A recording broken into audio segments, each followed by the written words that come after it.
to be wasting their time with that. Yeah, fair enough, Anzi. Like, learn how to do it first. I will say don't put a lot of faith in the results you get from demo accounts, because demo account results are very rarely translated to real life. Start with, where should I start in your opinion? I think you should start with what Anzi's saying, just practicing first, and then maybe start with a small account.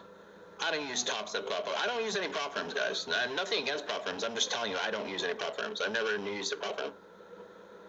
Sure, Michigan, yeah. Or trade with small amounts of capital. What I did is I traded with a very small amount of capital.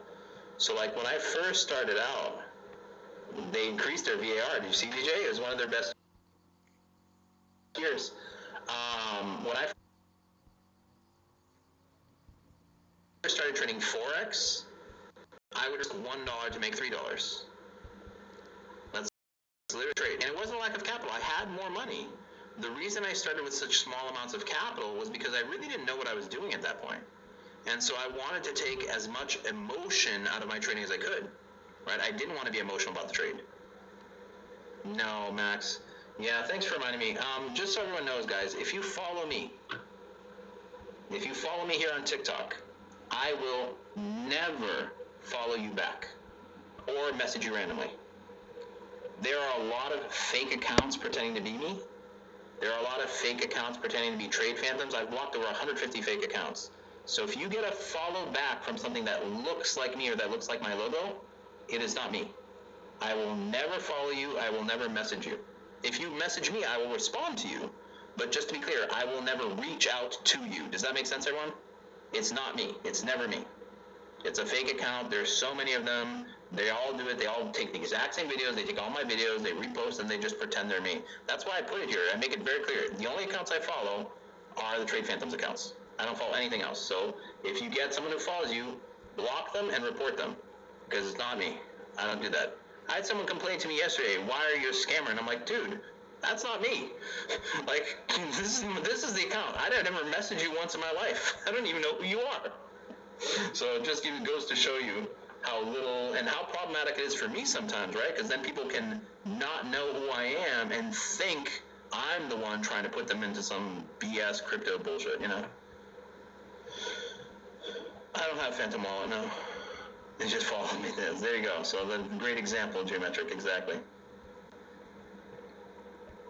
I don't have Phantom Wallet, Dennis, no. All right, anyway, so institutional buying. Some bank bought heavily here, driving price action up. Some banks sold heavily here, driving price action down. I would love to get verified LG, but unfortunately, thus far, TikTok has not agreed that I warrant being verified.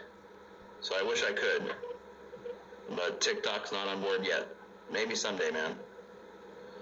On our old main account, the original main account we had for Trade Phantoms, we had gotten up to like 60,000 followers, and they had said that we could qualify for it at one point. But then when I actually went to get verified, they asked me for 3 articles written about the company. And we're a very small company, guys. Like, we're just traders. Like, I've been trading for 28 years, Blue's been trading for 18 years, Green's been trading for 13, going on 14 years. That's all we are. We're just traders. It's just what we do for a living. So we're not like this big mega corporation or something, you know. We're a very small company of traders who trade with each other and teach other people to trade. And so, like, I don't have articles written about me. Like, people aren't knocking down my door being like, I must write articles about Trade Phantoms. Like, we're a pretty small company. And so it's one of those things where we've had one article written about us because somebody just randomly reached out to me here in Austin.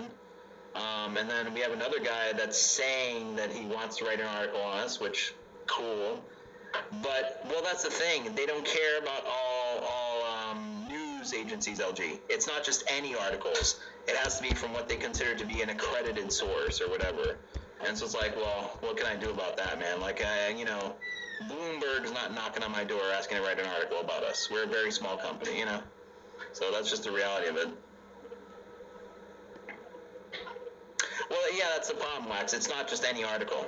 Because you can go, there are like services that'll get articles published for you, you know? But that's not, those don't count apparently, from what I understand, you know? Yeah, so let's get back to the chart. So here we are in the weeklies. So we started on the higher time frame, we marked off our monthly levels, now we're down to our intermediate time frame.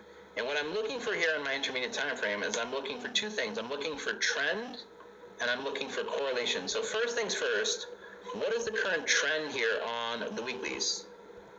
What do you mean, Dennis? Like what broke?